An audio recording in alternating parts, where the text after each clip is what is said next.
Thrissur പെരുവല്ലൂരിൽ BJP. പ്രവർത്തകർക്ക് നേരെ ആക്രമണത്തിനിരയായ 10 പേർ തൃശൂരിലെ സ്വകാര്യ ആശുപത്രിയിൽ ചികിത്സ തേടി.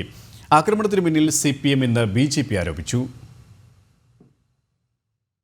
തൃശൂർ മുല്ലശ്ശേരി പെരുവല്ലൂർ കോട്ടുകുറുമ്പ ക്ഷേത്രത്തിലെ നടതുറപ്പ് ആഘോഷങ്ങൾ കഴിഞ്ഞ് മടങ്ങി വരുന്നതിനിടെ ചൊവ്വാഴ്ച രാത്രിയിലായിരുന്നു ആക്രമണമുണ്ടായത്.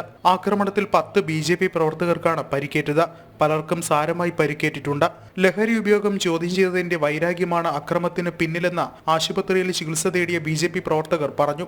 ഞങ്ങളെല്ലാവരും കൂടി പരിപാടി കഴിഞ്ഞിട്ട് ഒരു 11 മണിക്കാകുമ്പോൾ തിരിച്ചു വരായിരുന്നു. എല്ലാവരും കൂടി പോകുന്ന സമയത്ത് കവാടത്തിന് വെച്ചിട്ടുണ്ടെങ്കിൽ എല്ലാവരും നിൽക്കണമെന്നാണെല്ലാം കൂടിയിട്ട് എന്നെ വരുന്ന വഴിക്ക് 10-30 ആൾക്കാർ ഒറ്റയടിക്ക് വന്നിട്ട് നമ്മൾ ആക്രമിക്കായിരുന്നു. അതായത് ചെറു ഉണ്ണികളടക്കം എല്ലാവരും ഉണ്ടായിരുന്നു. ഒന്നും ചെയ്യാൻ പറ്റാത്ത കാരണം പൈപ്പ് കൊണ്ടും കുറേ കാര്യങ്ങളൊക്കെ അവരുടെ കയ്യിലുണ്ടായിരുന്നു. അങ്ങനെ ചെറിയ പിള്ളേരെ തലേമിക്കും ആക്കിയുടെ കൈ അങ്ങനെ കുറേ ഇതൊക്കെ ഉണ്ടായി.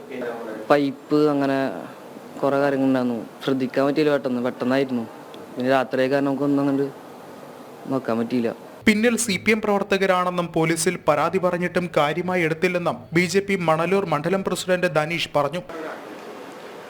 ആക്രമിച്ചിട്ടുള്ളത് ഈ ലഹരി മാഫിയാണ്. അതായത് CPM-ഉം DYFI പ്രവർത്തകരാണ് അവർ. അവിടെ കുറച്ച് കാലങ്ങളായിട്ട് ഈ പ്രശ്നങ്ങളുണ്ട്. നമ്മുടെ പ്രവർത്തകർ അതിൽ കുറച്ച് ചെറിയ പ്രായപൂർത്തിയാകാത്ത പിള്ളേർക്ക് ഈ സംഭവം ഉപയോഗിക്കുന്ന ഒരു സാഹചര്യം ഉണ്ട്. അപ്പോൾ അത് അവരെ വിളിച്ച് നമ്മൾ പ്രവർത്തകരായിട്ടുള്ള ഈ പ്രശ്നത്തിൽ ഉൾപ്പെട്ട പരിക്കുപറ്റി കിടക്കുന്ന ആൾക്കാരുണ്ട്. അവരിവരോട് സംസാരിച്ചിരുന്നു. അപ്പോൾ അതിൻ്റെ ഒരു വൈരാഗ്യമാണ് അവർ. 2 ദിവസം മുമ്പ് നമ്മളൊരു പ്രവർത്തകൻ്റെ വീട്ടിൽ കയറിയിട്ട് ഈ ആളുകൾ ഭീഷണിപ്പെടുത്തുന്ന ഒരു സാഹചര്യം. അവർ അച്ഛനമ്മയും ഒക്കെ ഉള്ള സമയത്ത് തന്നെയാണ് ഭീഷണിപ്പെടുത്തിയൊരു സംഭവം ഉണ്ടായിട്ടുണ്ടായിരുന്നു. ആക്രമണ സംഘത്തിൽ 30ഓളം പേർ ഉണ്ടായിരുന്നതായും പരിക്കേറ്റവർ പറഞ്ഞു. ജനം, തൃശൂർ.